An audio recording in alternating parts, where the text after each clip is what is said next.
don't forget to go to asskicking.com for pound the best home health and beauty fragrance products. Hi, my name is Veronica, and you're watching Dante's Boxing Nation. How did that one do? That was very good. Let's do it, just maybe one or two more, okay? You know.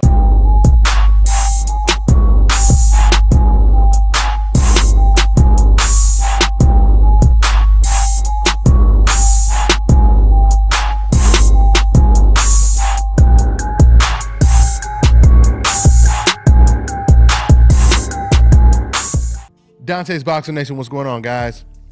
We're going to go ahead and call up Virgil Hunter and get his thoughts on this Lomachenko versus Rigo fight and everything that's surrounding this fight, all the buzz and everything. So let's go ahead and call up Virgil Hunter. Go ahead, Dante. I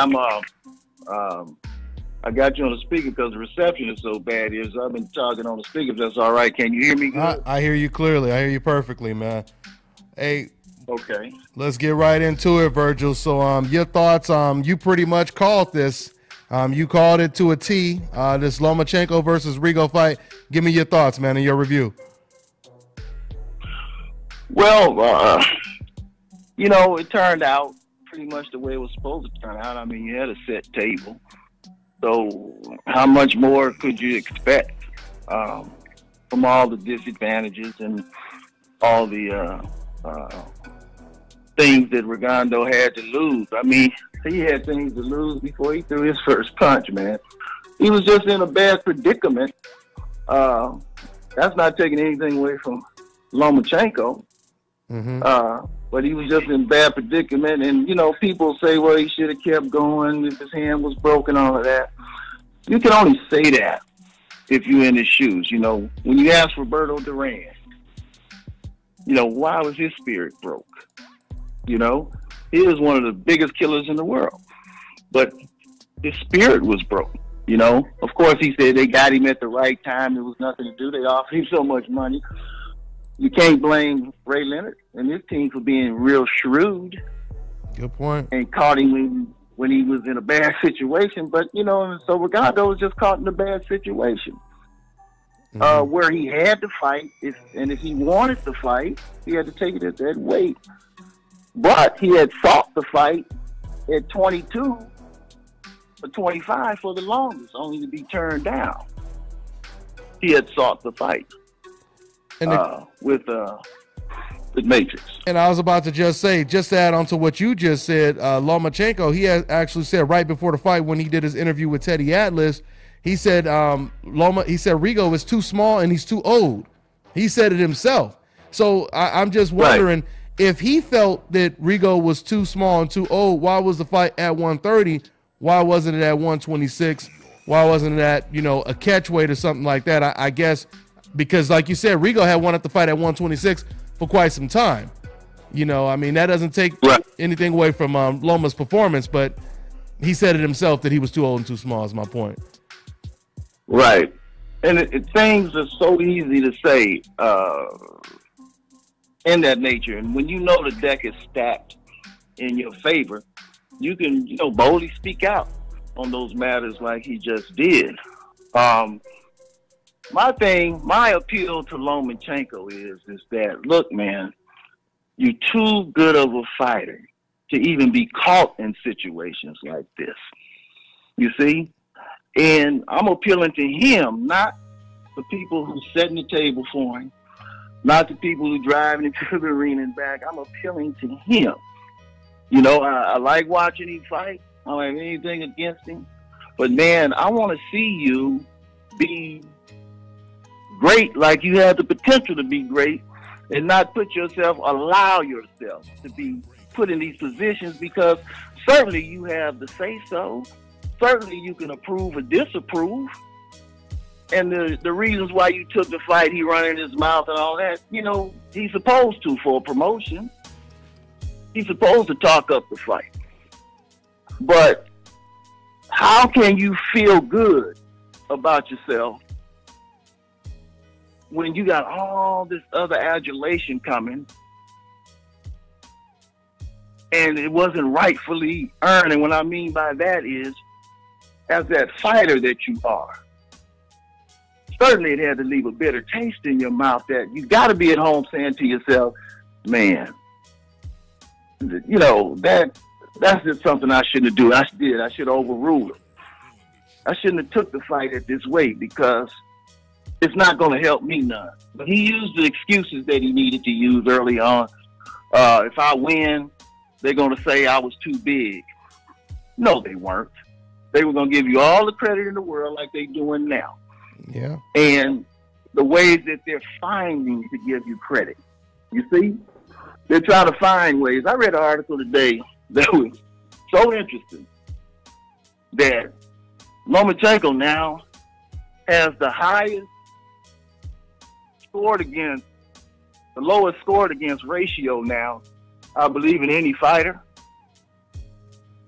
Well, Rugando got to be second because you didn't land one telling blow in that fight. You see what I'm saying? If you're supposed to be that good, let's think about this now. Rugando has been dropped by guys his weight. And now you 2 weight sizes bigger, and you can't even stun him. You can't even wobble him. You can't even drop him once. But he's been dropped by guys that weigh the same as him. You know what? But you didn't land one telling blow in that fight.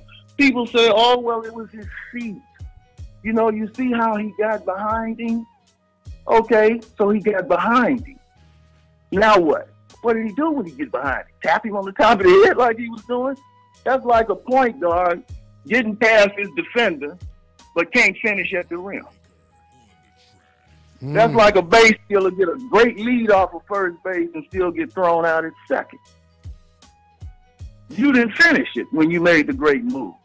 So are we to marvel at your feet?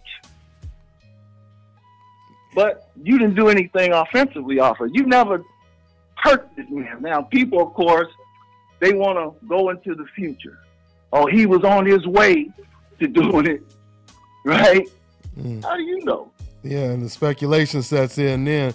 I mean, that's like I had a call. Rugando landed a lucky punch in the next 2 rounds, if we want to speculate.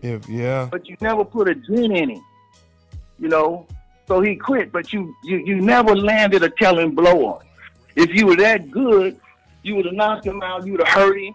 If I could say, yeah, he definitely was on his way to knocking him out if he was putting a whipping on him. But you weren't. You just did a drum beat. That's all. Tap, tap, doop, doop, bop, boom, stop. So I'm going to get off and I'm going to kill the Loma. Look, overrule these people who try to keep you in this baby crib, man. Okay? Get out and show the world, the boxing world, that you're a great fighter, that I believe you are. That's what it is. You guys heard from Virgil Hunter. Go ahead, Virgil. I mean, step into it, man. Step into it. It's right there for you. You know, and the way to start it is to have him, just tell him, don't even report this stuff on me no more. He's starting to. I understand, and I respect him for it. I didn't do nothing. He know he didn't have any challenge. How can he feel good about himself and he's trained all these years? And he's got all these goals and aspirations. And you got a company holding you back from being great. Now, if you just want to be a belt holder and get it like that the rest of your career, you have a right to do that. But you're going to have to live with everything that you accomplish in this ring one day. Right now, they can't take the amateur stuff away from you. You did it. But you got a little ways to go in the professional ranks. And I really want to see that greatness. And tell your fans, don't be scared for me to lose. Don't be scared that if I lose, everything you want me to be is going to backfire and it's going to be untrue. Some people are going to say it's untrue. Oh, he was this, he was exposed and things like that. No. If you're great, you're going to come on back again. But see, there's a lot of great fighters out there. I mean, they already gave him a pass for the loss to Salido, so obviously they would give him a pass if he lost again. Yeah.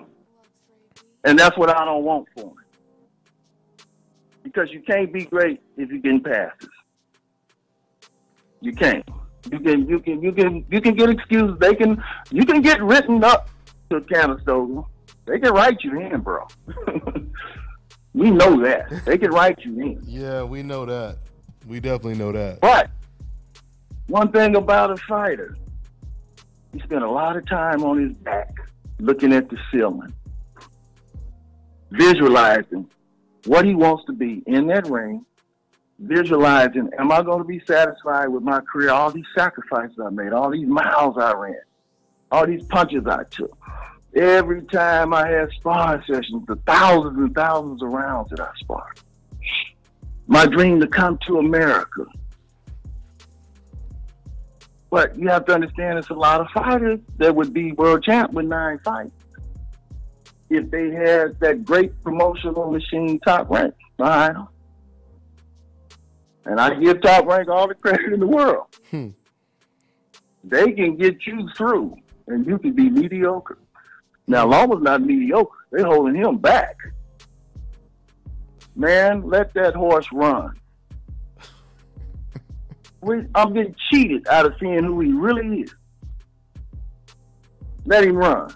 And I'm not one sitting up here hoping he gets beat. I don't operate like that.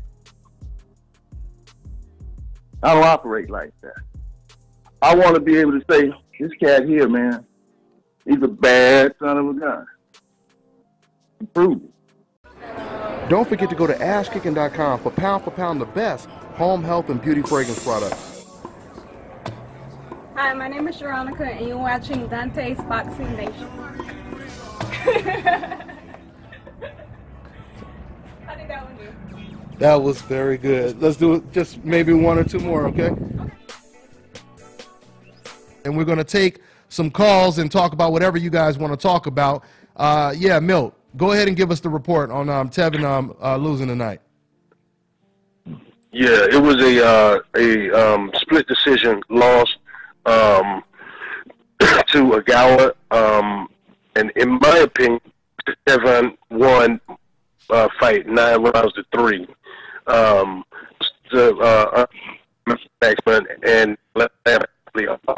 winning the fight.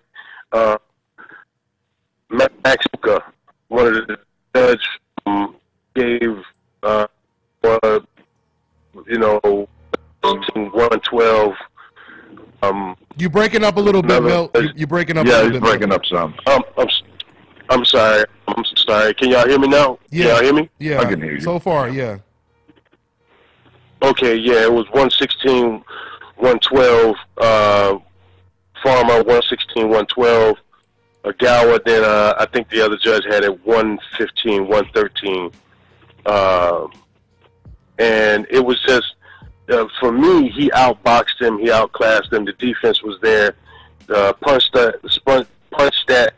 I know we can't use that as a, as a way to judge a fight, but he outlanded the guy clearly. He outlanded him with power punches.